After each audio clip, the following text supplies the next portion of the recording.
Have y'all heard on this day in 1881, Clara Barton founded the American Red Cross after surviving a steamboat explosion where she used her petticoat as bandages? Coming at you. Well, howdy, folks. On May the 21st, 1881, a remarkable lady named Miss Clara Barton established the American Red Cross. Now, Miss Clara wasn't your typical Victorian lady. She earned the nickname Angel of the Battlefield during the Civil War for her bravery in tending wounded soldiers from both sides. Now, legend has it that while traveling on a Mississippi steamboat years earlier, the boiler exploded, and quick-thinking Miss Clara tore up her own petticoat to bandage injured passengers. Yep, when she founded the Red Cross, she made sure the organization would help folks suffering from all kinds of disasters, not just war. That Southern battlefield compassion became a nationwide movement of mercy that's still going strong today.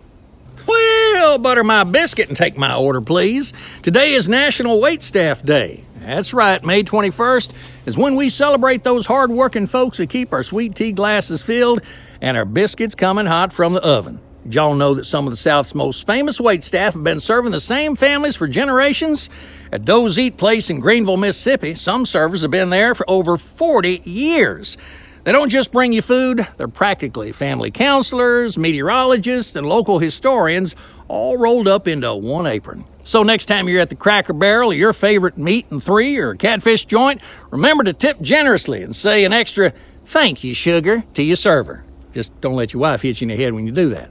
After all, anyone who can balance 6 plates of fried chicken while remembering who wanted extra gravy deserves a medal. And speaking of serving others, have y'all heard about the time Jesus washed his disciples' feet? Now, in biblical times, foot washing was about as lowly a job as you could get. I imagine it might be today, too. It was reserved for the lowest servant in the household. Picture this. Jesus and his disciples are having their Last Supper, when suddenly the Son of God himself gets up, wraps a towel around his waist, and starts washing everybody's dusty, dirty, stinky feet. Even Peter was shocked, saying, "Lord, you ain't going to wash my feet." But Jesus insisted, setting an example of humble service that turned social hierarchy upside down.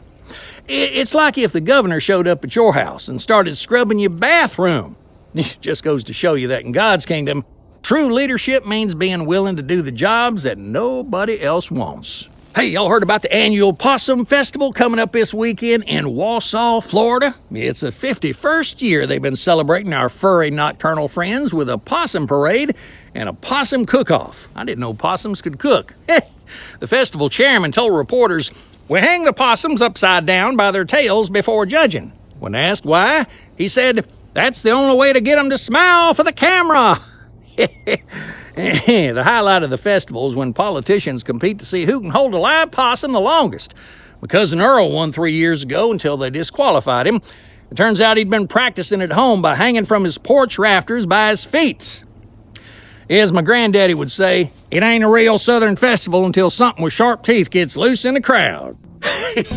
That's all for today's Have Y'all Heard? Because now y'all have. Leave a comment if you're smarter, smiling, or hungry. Until next time, later, taters.